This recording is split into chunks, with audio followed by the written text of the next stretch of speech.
अपना लेसन है अन्य महत्वपूर्ण व्यक्तियों से संबंध मेलजोल परिवार। अब इसके तहत क्या आ रहा है, परिवार। इसके क्वेश्चन आंसर अपन देखते हैं।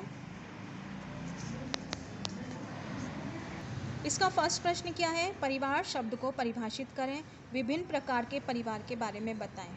यहाँ पे है परिवार, ठीक है, परिभाषा।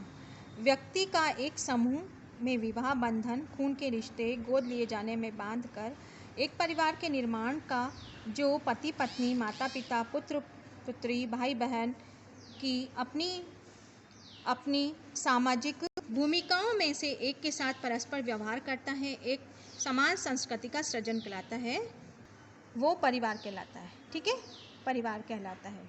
अब हम यहाँ बात कर लेते हैं परिवार के प्रकार के, ठीक है। पितृवंशीय परिवार जो पिता से संबंधित होता है, मातृवंशीय परिवार जो माता से संबंधित होता है, उसके बाद है एकल परिवार जिसमें सदस्यों की संख्या कम होती है, विस्तृत परिवार इसमें थोड़ा अन्य सदस्य शामिल हो जाते हैं, संयुक्त परिवार एक पूरा पीढ़ी के अंतर्गत इसके परिवार के अंदर। तो अभी हम इसको देखते हैं। जो परिवार पहचान के लिए पिता का नाम का उपयोग करता है, पितृवंशीय परिवार कहलाता है। जो माता का उपनाम का उपयोग करता है, मातृवंशीय परिवार कहलाता है। पितृवंशीय मातृवंशीय होना सुनिश्चित करता है कि निर्णय कौन करता है, माता या पिता। इससे भी अधिक महत्वपूर्ण यह है कि उत्तराधिकार नियमों भी इन्हीं से बनते हैं, ठीक है। पितृस्थानीय परिवार स्थान के आधार पर, मातृ स्थानीय आवास के स्थान पर, आवास के आधार पर हम इसका निर्धारण कर सकते हैं। पितृस्थानीय परिवार में परिवार पिता का मूल घर में, मातृस्थानीय परिवार परिवार के मूल माता के घर में रहते हैं।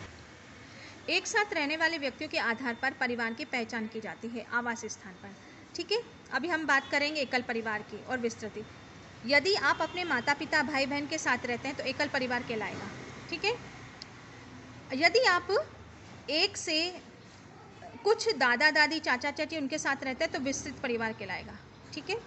संयुक्त परिवार क्या कहलाएगा, एक पीढ़ी के अंतर्गत सदस्य एक साथ रहते हैं, विशेष रूप से विवाहित दंपति छोटे विवाहित अविवाहित बच्चे के साथ रहते हैं, उनके आकार बड़ा हो सकता है। बहुधा एक ही पेशे के होते हैं। जिन परिवार में माता पिता के अलावा अन्य वयस्क भी रहते हैं, साधारणतः कार्य की जिम्मेदारी बांटी जाती है। विशेषतः बच्चों को देख रेख, एकल परिवार में माता पिता अधिकांश अपने बच्चे की देखभाल स्वयं करते हैं, ठीक है। ये इसके अंदर हमने देख लिया है।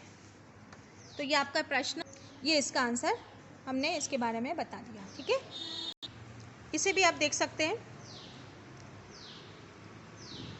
वंश के आधार पर, पितृवंश के आधार पर, मातृवंश के आधार पर, आवास के स्थान पर, पैतृक परिवार के आधार पर।